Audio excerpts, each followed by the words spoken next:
d'être là, c'est un devoir. Quand on vous fait appel, vous répondez présent. Nous sommes là pour ça, pour honorer nos autorités. Il viendra pour visiter l'aéroport et voir le niveau d'avancement des travaux. D'accord? Alors, on ne va pas vous pénaliser. Vous connaissez ce que c'est que le faisceau. Vous formez le faisceau, mais il sera là dans 20 ou 30 minutes. Ce qui veut dire qu'on ne cherche pas quelqu'un. Voilà.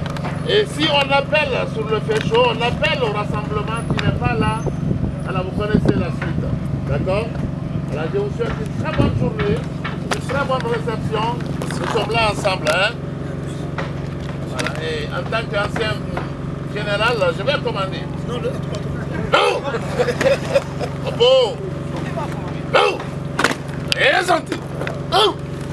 Voilà, à sa disposition pour l'application du tableau de travail. Ouais, c'est comme ça. Si! Repos! Oh!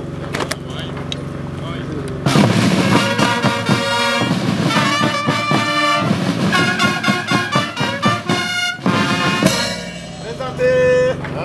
Voilà.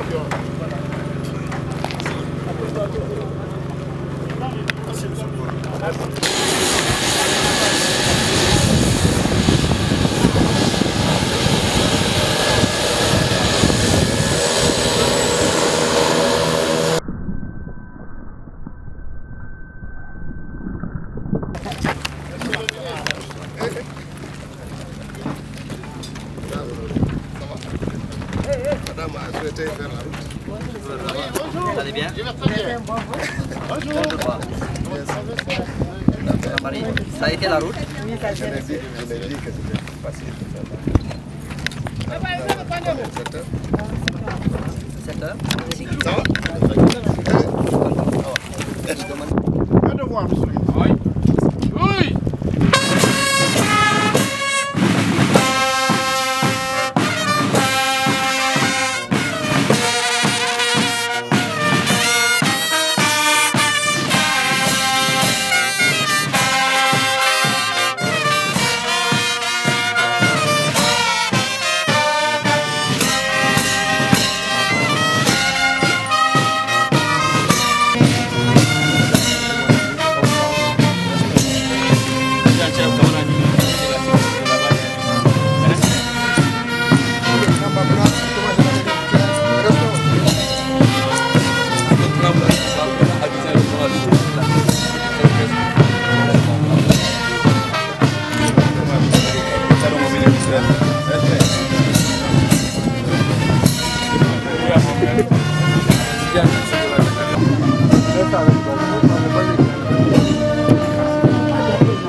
C'est ce que j'ai compris, parce que hier on avait combattu.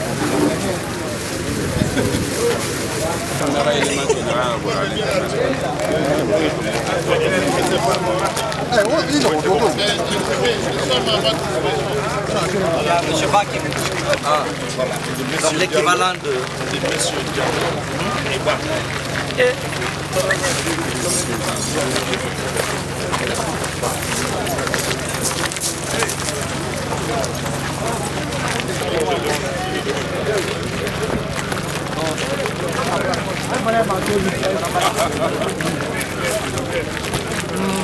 Disons qu'ici nous sommes à l'aéroport de Farana, qui, comme celui de Kankan et de Labé, est en cours de réhabilitation. Nous notons ici un léger retard dans l'exécution des travaux.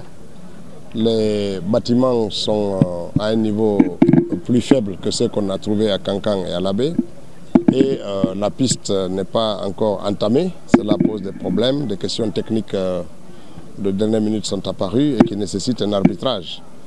Nous avons informé et sollicité que les acteurs se réunissent très rapidement pour que l'on puisse éliminer les problèmes techniques qui sont posés et que les solutions nouvelles puissent commencer à être implémentées. nous restons quand même derrière les engagements contractuels qui veulent que les pistes soient livrées à la fin de l'année. Et nous ferons tout pour rattraper le temps qu'on est en train de perdre. Peut-être à amener les entreprises à travailler en H24 pour faire avec 3 équipes qui permettraient de faire la rotation nécessaire pour que les infrastructures promises puissent être livrées à date. En tout cas, les autorités sont mobilisées pour ça. Et ça, c'est le constat sur l'aéroport d'ici. Sur le plan global, il faut noter qu'il y a des travaux qui sont engagés vraiment dans un rythme soutenu et qui rassurent le visiteur. Et puis l'engagement, le premier engagement des entreprises est maintenu, cela nous rassure. Et les autorités administratives à tous les niveaux, les gouverneurs, les préfets sont largement impliqués dans le suivi des travaux. Et c'est quelque chose qu'il faut noter puisque ce n'est pas toujours le cas. Ce n'était pas toujours le cas dans le passé. Et aujourd'hui, il faut se réjouir. Ils sont à des niveaux d'information très acceptables parce que chacun d'entre eux en fait une priorité et c'est tant mieux pour l'avancement des travaux et des chantiers du président de la République. Donc nous les encourageons et les remercions et aussi nous souhaitons qu'ils redoublent d'efforts dans ce sens-là. Et quant à nous, les visites vont être de plus en plus rapprochées pour ne pas lâcher prise pour que ces ouvrages puissent être livrés à date. Disons, nous fondons beaucoup d'espoir quant à la réalisation dans les normes techniques, dans les standards qui sont internationaux et aussi à date de ces ouvrages-là parce que c'est une manière de changer un peu le rapport entre l'État et les entreprises. L'État fait tout pour que les moyens et ses engagements soient tenus et encourage les entreprises à tenir leurs engagements.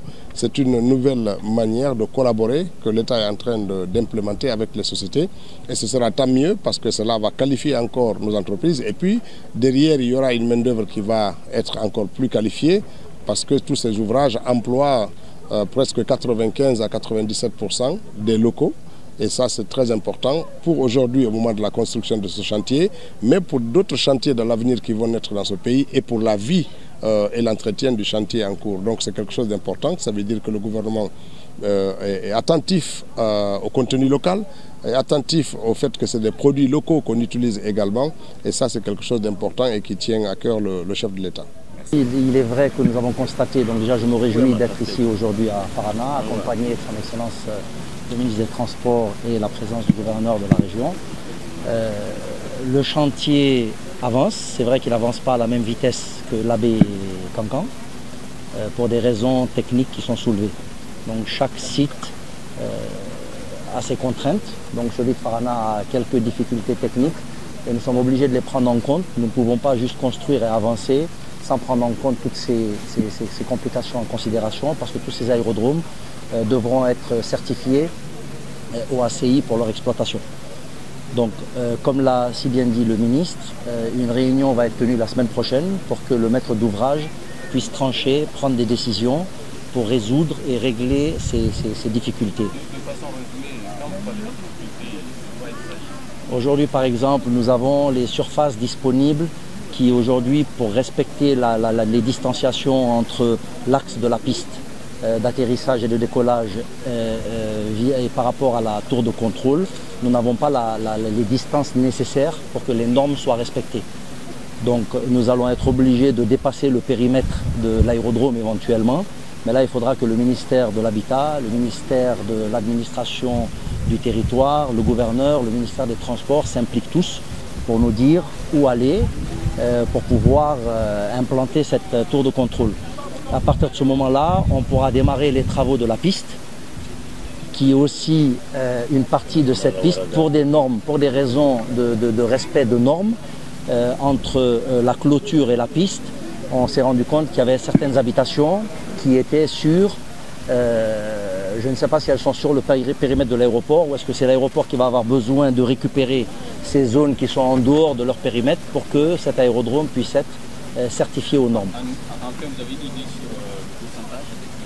Donc aujourd'hui, nous sommes à 14-15% de taux d'exécution. À partir de la semaine prochaine, nous allons doubler d'efforts en triplant les équipements, en triplant les équipes, en résolvant ces petits points bloquants qui nous permettront d'aller plus vite et de rattraper, en tout cas nous ferons tout ce qui est en notre pouvoir pour rattraper ce retard.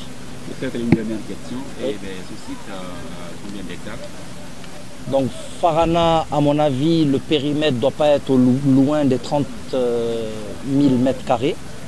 D'accord. Et nous évoluons sur une surface de 12 500 mètres carrés. Donc on peut le constater, 12 500 sur 30 000, c'est beaucoup et pas en même temps.